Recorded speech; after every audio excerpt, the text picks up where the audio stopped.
प्रस्तुति आरंभ होती आज प्रथम पर्याय रथ काट आसी रथकला पहुंची आम जदि कहीपर नयागढ़ जो बनखंड अंचल प्राय 101 खंड रथ काट आसिक पहुंची तेणु निश्चित भाव में आम कथा आम सहित अच्छा तीन रथर जे मुख्य तत्वावधारक सुदर्शन मेकअप अच्छा आगे कौन कहे तो केते खंड काठ आसी बनखंड आसी आउ केते खंडर काठर आवश्यकता रही देखो चलित वर्ष श्री जगन्नाथ महाप्रभु 3 गोटी रथ निर्माण आम 814 खंड काठर रिक्वायरमेंट देइथिलु से आज प्रथम पर्याय 101 खंड काठ रथखला आसी पहुंची से असन होती बर्तमान 48 खंड और धौरा होती 53 खंड ये 101 खंड काठ आसी प्रथम पर्याय पहुंचला तापर से 3 खंड काठ बर्तमान सरस्वती पूजा दिन 12 फुटिया धौरा काठ पूजा अर्चना कर पर्यायक्रमे रथ काठ आसो एवं आमर टोटाल रिक्वायरमेंट होती 814 खंड काठ एवं गत वर्ष आम पाखे 51 खंड काठ बड़का था 865 खंड काठ आम रथ निर्माण में व्यवहार कर व्यतीत 100 खंड कंचा काठ से व्यवहार कर ये जो 865 खंड काठ से असन धौरा फासी और शिमिली एवं 100 खंड जो कंचा काठ अच्छी अच्छी शिमिली मई एवं अन्य कच्चा काठ ये सब जगह बर्तमान ये सब नयागढ़ दशपल्ला और पोखरी गछारू आसी प्रथम पर्याय 3 गोटी ट्रक रे आज रथखला आसी पहुंची यापर पर्यायक्रमे से नयागढ़ डिविजन अन्य रेंज मानक आसी रथखला एवं कर्तकला पहुंचे आउ कौन परंपरा रही धरतु जो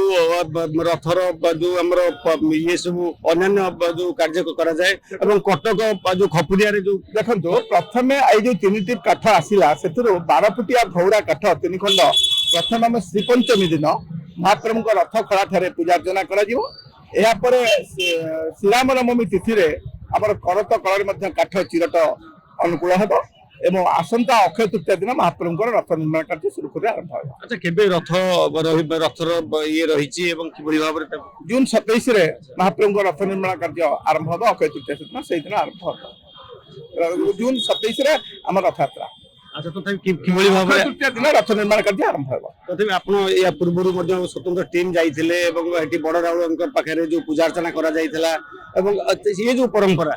आम आज्ञा माल की जाइलु माँ बड़ पूजा अर्चना कर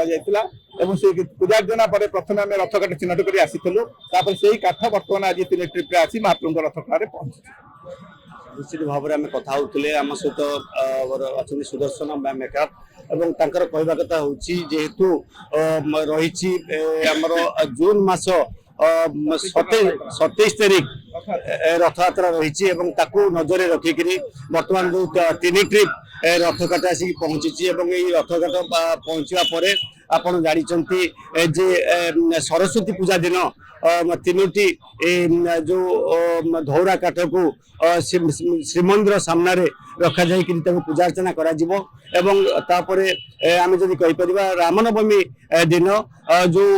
कटक खपुरिया जो 100 मिल रही सेठारे काठर अनुकूल करा जो अक्षय तृतीया दिन 3टी काठ को जो धौरा काठ को जो रथ काठ अनुकूल करा से दिन ठारू रथ निर्माण कार्य आरंभ होता है जो परंपरा रही Puri camera person Vishwanath Sanjay Mahapatra reporter today.